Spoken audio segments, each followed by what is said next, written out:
I never thought I'd find myself dreading weddings this much. Yet here I was, adjusting my tie for the 100th time in my car mirror, procrastinating before heading into Daniel's big day. The venue loomed ahead, all white decoration and fairy lights already twinkling in the early evening. My phone buzzed. Another message from my sister asking if I'd signed up for that dating app she recommended. Delete. The thought of another relationship made my stomach turn. The memory of finding Sarah's messages to her business partner was still fresh, even 2 years later. That particular betrayal had cost me more than just my heart. She'd managed to convince me to invest in her startup right before disappearing with the money. The church doors felt heavier than they should have. Inside, familiar faces turned to greet me with those knowing looks of pity I'd grown to hate. Still single? Hugh, you should meet my friend. The right one is out there. I'd mastered the art of the polite nod and swift escape. Daniel spotted me from across the room, breaking into that infectious grin of his. He pulled me into a bear hug. My best man finally arrives. I was starting to worry you'd bail on me. Miss your wedding? Never. Though I might bail on your attempt to set me up with whatever bridesmaid you've picked out this time. He laughed. But I caught that glint in his eye. Just try to have fun, okay? Not everyone's out to break your heart. The ceremony was beautiful, classic Daniel and Amy style. But it wasn't until the reception that I saw her. Georgia. She was helping arrange centerpieces, her dark hair falling in waves as she leaned over the tables. When she laughed at something another bridesmaid said, it lit up her whole face. Daniel materialized beside me. Georgia Whitman. Interior decorator. She's wearing an engagement ring. Was engaged. Not anymore. Trust me on this one, Hugh. Before I could protest, I was being steered toward her. The music shifted to something slow, and Daniel was already making introductions, practically shoving us onto the dance floor. Her hand felt small in mine as we swayed to the music. Up close, her eyes were a striking green, crinkling at the corners when she smiled. So, Hugh Parker, Daniel's told me all about you. All lies, I hope. She laughed, and something in my chest tightened. He said you're the most cynical romantic he knows. Cynical? Yes. Romantic? I think Daniel needs his eyes checked. We moved easily together, and I found myself relaxing despite my reservations. She told me about her design business, her eyes lighting up as she described her latest project. No mention of the missing engagement ring, though I caught her absently touching where it used to be. Your turn, she said. What's your story? Not much to tell. Business ventures, some successful, some educational. Ah. The diplomatic way of saying massive failures?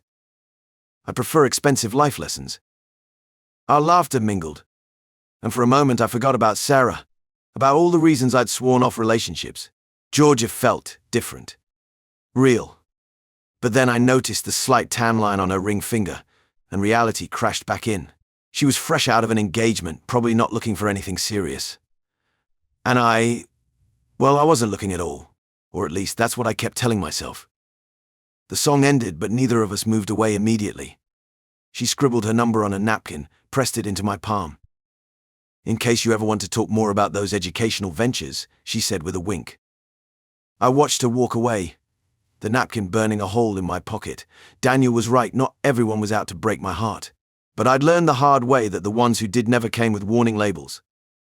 A week after Daniel's wedding, I found myself mindlessly scrolling through WhatsApp when Georgia's status caught my eye. Her posts had taken a melancholic turn, quotes about betrayal and moving forward. Something in those words resonated with my own past, striking a chord I thought I'd buried deep. I opened our chat, my thumb hovering over the keyboard. We'd exchanged a few casual messages about potential business collaborations, but this felt different. After a moment's hesitation, I sent her a simple, "Hey, noticed your posts. Everything okay?" Her response came quickly. We fell into an easy conversation, and soon she opened up about her ex-fiancé. The story spilled out how she'd walked in on him with her best friend, how they'd been sneaking around for months. The raw pain in her words mirrored my own experiences. I get it, I typed. My ex did something similar. Clean out our joint account while she was at it. Georgia sent back a shocked emoji. Our chat stretched into the night as we shared our stories, comparing notes on red flags we'd missed and lessons learned. Her perspective was refreshing. Despite everything, she maintained this spark of optimism that I'd lost long ago. Over the next few days, our conversations became more frequent. We discussed everything from business ideas to favorite movies, our shared faith, and dreams for the future. Her insights on interior design complemented my business plans, and I found myself looking forward to her messages. One evening, after a particularly long chat about our career goals, I decided to take a chance. I want to grab dinner this week. As friends, there's this great Italian place downtown I think you'd like. I'd love that. It's nice to talk to someone who understands. We met at Vincenzo's on Thursday night. Georgia wore a simple blue dress that made her eyes stand out, but I pushed that observation aside. This wasn't a date, just two friends sharing a meal. The conversation flowed easier in person than over text. We laughed about our dating disasters, shared our dreams of starting our own businesses. Georgia's eyes lit up when she talked about her interior design projects, and I found myself sharing ideas I'd never voiced to anyone else. "It's funny," she said, twirling pasta on her fork. "When we met at the wedding, I never expected to find someone who got it, you know." "Got what?" "What?" "The whole package, the ambition, the faith, the understanding of what it's like to be burned but still wanting to succeed." Her words hit home. Throughout dinner, I caught myself noticing little things. The way she genuinely listened when I spoke, how her laugh seemed to brighten the whole restaurant, her sharp business acumen when we discussed entrepreneurship. For the first time in years, I felt that wall I'd built around myself starting to crack. But as I walked her to her car after dinner, I reminded myself to stay guarded. We'd both been through enough to know that good things sometimes come with hidden prices. Over the next few months, Georgia and I fell into an easy rhythm. We'd grab coffee between meetings, share lunch breaks when our schedules aligned, and text about the random moments of our days. She'd send me photos of her latest design projects, and I'd bounce business ideas off her. Our shared experiences with betrayal created a safe space where we could be honest about our dating mishaps. One evening over tacos, she told me about a horrible Tinder date where the guy wouldn't stop talking about his ex-wife. I countered with my story of a woman who tried to recruit me into a mountain scheme mid-date. We laughed until our sides hurt, but something twisted in my chest when she mentioned meeting another guy for drinks later that week. Movie nights became our thing. Every Thursday we'd alternate between her place and mine, armed with takeout and whatever was new on Netflix. She'd curl up on my couch, feet tucked under her, commenting on plot holes or predicting twists. I started looking forward to these nights more than any business deal. During one of these nights at my place, we were watching some psychological thriller she'd picked. The tension in the movie was building, and I became hyper-aware of how close she was sitting. Her shoulder brushed against mine with each reaction to the screen. The scent of her shampoo, something floral and warm, filled the space between us. A particularly intense scene made her grab my arm. When she turned to make some witty comment, our faces were inches apart. The movie faded into background noise. I saw her eyes flick to my lips, and before I could overthink it, I kissed her. She tasted like the red wine we'd been sharing, and her lips were soft against mine. What started as gentle exploration quickly deepened into something more urgent, years of suppressed attraction finally breaking free. We agreed to keep things casual. We'd both been burned before and weren't looking for complications. But casual turned into meeting 3, sometimes 4 times a week. I found myself making excuses to see her, scheduling business meetings near her office, suggesting working lunches that had little to do with work. The real wake-up call came when she mentioned a client who'd asked her out. Some hotshot real estate developer. My stomach dropped, and I spent the rest of the day distracted, imagining them together. I called my friend Mark that evening, needing to vent. "I don't get it." I paced my living room while on the phone. "We're not exclusive. She can date whoever she wants. So why do I feel like punching this guy I've never even met?" Mark's laugh came through the speaker. "Seriously, you're actually asking me why you're jealous about the woman you're in love with potentially dating someone else?" I stopped pacing. "I'm not in love with her." "Sure, buddy. Keep telling yourself that." I couldn't shake the feeling anymore. Watching Georgia work on her laptop across my living room, completely focused on her latest design project, I realized how deeply I'd fallen for her. Our casual relationship had become anything but casual. Every morning I found myself checking my phone for her messages. Every evening felt incomplete without hearing her voice. The words had been stuck in my throat for weeks. One night, as we sat on my couch after dinner, the moment felt right. Georgia was telling me about her day, gesturing animatedly about a difficult client when I interrupted her. "I love you." The words came out before I could stop them. Georgia froze mid-sentence, her eyes widening. My heart pounded against my chest as seconds of silence stretched between us. "I know we said we'd keep things casual, but I can't pretend anymore. These past months with you, they've changed everything." Georgia's eyes welled up with tears. For a terrifying moment, I thought I'd made a huge mistake. Then she smiled. "I've been in love with you for months, Hugh Parker. I was just too scared to say it first." Relief flooded through me as I pulled her close. We spent that night talking about everything, our fears, our hopes, how we'd both been fighting these feelings because of our past hurts. The next year flew by in a whirlwind of dates, late-night conversations, and shared dreams. Georgia moved in with me 6 months after our confession. One evening during a weekend getaway to the coast, I proposed. No elaborate schemes or grand gestures, just us, the sunset, and a simple question that felt as natural as breathing. Our wedding was intimate, nothing like the event where we'd first met. We exchanged vows in a small garden ceremony, surrounded by close friends and family. Georgia looked radiant in her simple white dress.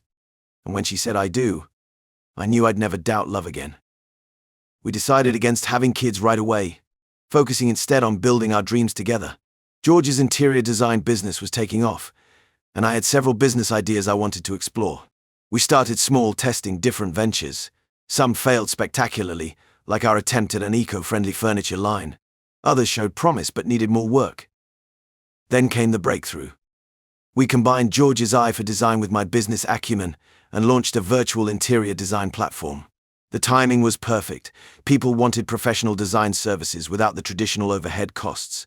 Within months, we had more clients than we could handle. The platform grew faster than we'd imagined, and suddenly our shared dream wasn't just a dream anymore. I watched Georgia navigate our success with grace, never losing her creative spark or genuine warmth. Our relationship grew stronger through every challenge and triumph. We'd both been burned before, but those past hurts had led us to each other. Now we were building something beautiful together, both in business and in love. The success of our virtual interior design platform brought changes I never expected. At first, it was exciting watching Georgia's talent reach more people. Her reputation grew, attracting high-end clients who loved her vision. But with those clients came a new crowd, wealthy socialites who took an instant liking to her. I noticed the shift gradually. Our Friday movie nights became increasingly rare, as Georgia's calendar filled with cocktail parties and charity galas. Her new friends, Melissa, Trevor, and that whole Westbrook crowd always seemed to have some exclusive event she couldn't miss. The designer clothes started appearing in our closet, price tags that made my stomach turn. One evening, I waited up until 2 a.m., our dinner getting cold on the table. The Georgia I knew would have at least called. "You could have texted me," I said, trying to keep the hurt from my voice. "Oh, honey, you didn't have to wait up. The reception was terrible on the water. You should have been there. Trevor's connections are amazing for our business." But it wasn't about business anymore. I saw how she changed around them. The forced laugh. The way she dropped casual references to luxury brands. The genuine warmth that first drew me to her seemed buried under layers of designer facina.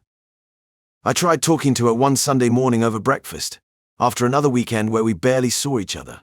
"I miss us," I said. "Remember when we used to just curl up with takeout and bad movies?" She rolled her eyes, scrolling through her phone. "That's so boring now. We're not some old married couple, Hugh. We need to network, be seen in the right places." "God, you're starting to sound like my dad." That stung. I watched her rush off to another brunch, leaving her wedding ring on the bathroom counter. She'd stopped wearing it to social events weeks ago, claiming it didn't match her outfits. Each time I brought up my concerns, she dismissed them as jealousy or being controlling. The distance between us grew wider with each passing week. Our intimate dinners were replaced by group outings where I felt like an outsider, watching Georgia laugh at inside jokes I wasn't part of. She started speaking in we, but the we wasn't us anymore. It was her and her new circle. Late one night, I found myself alone again, staring at our wedding photo. The woman who'd shared my pain, who'd understood the fear of betrayal, seemed like a stranger now. The irony wasn't lost on me. We'd both been so careful to guard against outside threats to our relationship, never expecting the real danger would come from within. I was in my home office when Georgia walked in, dressed in one of her designer outfits that had become the norm lately. The way she carried herself, with that newfound confidence that felt more like arrogance, made my stomach tighten. Something was different about her expression, a mix of determination and distance I'd grown too familiar with. She perched on the edge of my desk, playing with her wedding ring. "Hugh, we need to talk about something." The pit in my stomach grew deeper. These conversations never led anywhere good anymore. "I've been thinking about us, about our marriage." She paused, maintaining that practiced poise she'd developed around her wealthy clients. "What if we tried something different? Something more open?" My fingers froze over my keyboard. The words hit me like a physical blow. "Open? What exactly do you mean by that?" "An open marriage. You know, where we both have the freedom to explore connections with other people while still being committed to each other." I pushed back from my desk, the chair wheels scraping against the hardwood floor. The wedding photo on my desk seemed to mock me now, the happy couple who promised forever, just us. "This isn't some interior design choice you can just swap out when you get bored, Georgia. These are our marriage vows we're talking about." "Don't be so dramatic, Hugh. Remember how fun and carefree things used to be between us? We could have that excitement again, just expanded." The casual way she suggested dismantling our marriage made my blood run cold. This wasn't the woman who'd shared her fears and hopes with me those nights when we were first falling in love. This wasn't the Georgia who'd promised to be only mine. "I can't believe you're even suggesting this. The thought of you with another man," my voice cracked. I couldn't even finish the sentence. "It's not about other people, Hugh. It's about freedom, about growing together." But I knew better. This wasn't about growth, it was about destruction. She'd already started pulling away, and this was just another step in her transformation into someone I barely recognized. The house felt emptier with each passing day. I'd come home from work to find Georgia's side of the closet ransacked, clothes strewn about as she clearly rushed to get ready for another event. Her schedule became a mystery to me: dinner parties, charity galas, fashion shows. The calendar we once shared remained blank, our shared activities replaced by her solo adventures. One night I waited up for her, sitting in the dark living room where we used to spend our evenings watching movies. The clock ticked past midnight, then 1, then 2. When she finally stumbled in wearing a sequin dress that I'd never seen before, she barely acknowledged me. "Oh, you're still up." She kicked off her heels, leaving them in the middle of the floor, something the old Georgia would never have done. The scent of unfamiliar cologne clung to her as she brushed past me. My stomach churned. I watched her pour herself a glass of water, her movements precise despite the late hour and what I assumed was several glasses of champagne. "We need to talk about this," I said, my voice rough with emotion. "About what?" "I was just at Melissa's fundraiser." She didn't meet my eyes, instead studying her manicure, another new addition to her weekly routine. "About us. About how I barely see you anymore. About how when you are home, you're not really here." She sighed, placing her glass down with more force than necessary. "I'm pursuing opportunities. Building connections. Isn't that what you always encourage me to do?" "Not like this. Not at the expense of our marriage." The woman standing before me was a stranger wearing my wife's face. The warm, genuine smile I'd fallen in love with had been replaced by a practiced, polished one that never reached her eyes.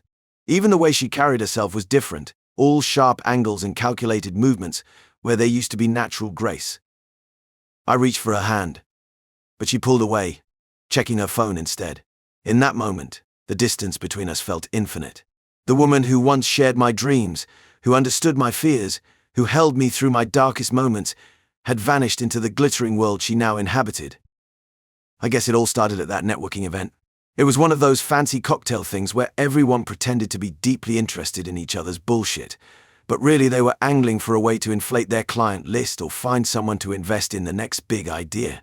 Normally I'd be all in on that conversation. Talk of business always grounded me. But lately, after everything with Georgia, I couldn't care less. My mind wandered during the speeches, the obligatory clinks of champagne glasses. Hell, even during hollow attempts at small talk. Georgia was nowhere that night. Not that I expected her. She'd been attending her own events, brushing shoulders with people I'd never heard of, people whose lives she admired now. Apparently, it had gotten to the point where dates consisted of random nights at home, waiting for her to show up, only for her to waltz in hours later, smelling like expensive perfume that wasn't hers. I stopped asking. And then I met Emma. She was standing by the bar, all bright eyes and easy smile. looking like she couldn't care less about the forced atmosphere around us. I had seen her earlier in the evening, laughing with someone from across the room, but brushing off any of the pretentious nonsense we were all suffocating in. That intrigued me. Her energy kind of hit different, all reckless and unbothered, untainted by the years of bullshit many of us had gone through. By the time I wandered over, she was chatting with some finance guy who looked like he fancied himself a shark in the business world, all slick hair and tailored suit. She gave me that quick once-over when I approached, and somehow within minutes we struck up a conversation. It wasn't forced either, none of that fake business posturing. It flowed easily, almost unsettlingly so. I found myself laughing genuinely in a way I hadn't in months, not since things with Georgia started crumbling. Emma asked questions that actually made me think. Stuff not loaded with ulterior motives or designed to trip me up. It was refreshing, really. "You're in marketing?" I remember saying, genuinely surprised. I'm probably not supposed to admit this, but something about her vibrant personality, the way her words rolled out without hesitation, it didn't fit the buttoned-up, corporate style I'd imagined for someone in her field. We'd gone from sipping our drinks to standing outside, where the packed city skyline blinked down on us like 1,000 judging eyes. I don't know, I felt lighter that night, even with the grim weight of my current reality perched on my shoulders. Usually I'd be on my phone, checking the time, wondering if Georgia was out with some other guy. That night, none of it was on my mind.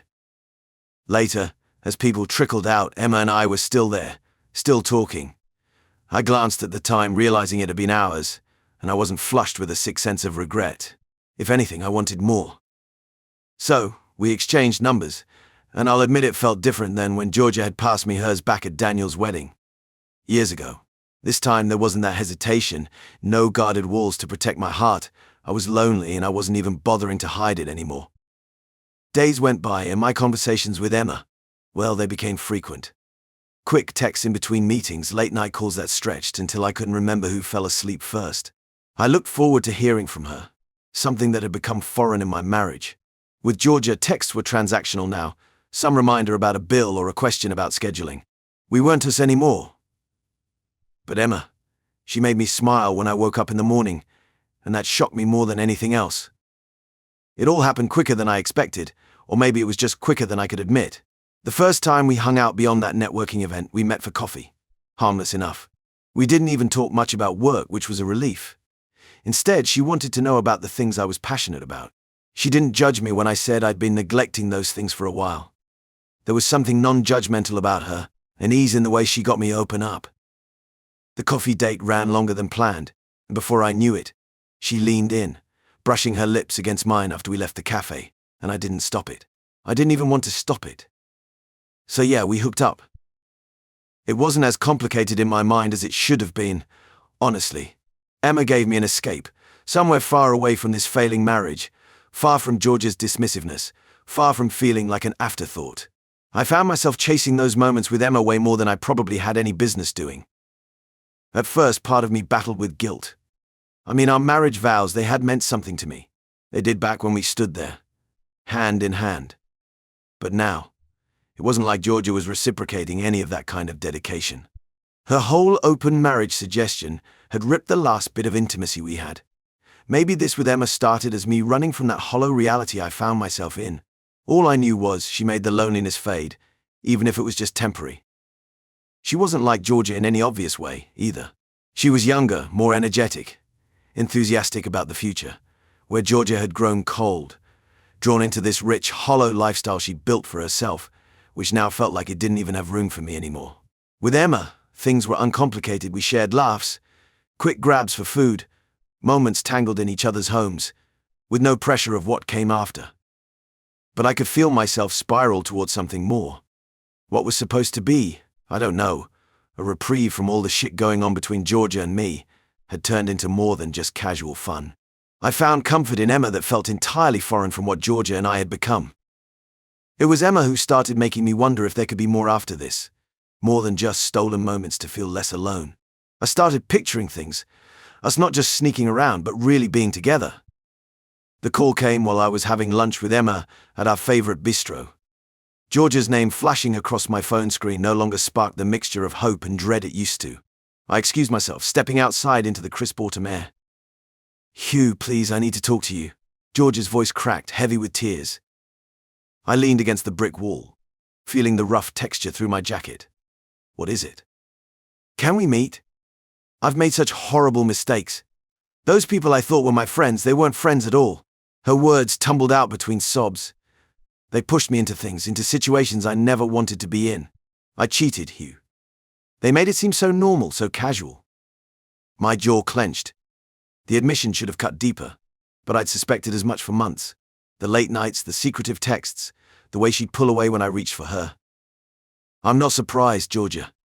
My voice came out flat, devoid of the anger that would have consumed me months ago.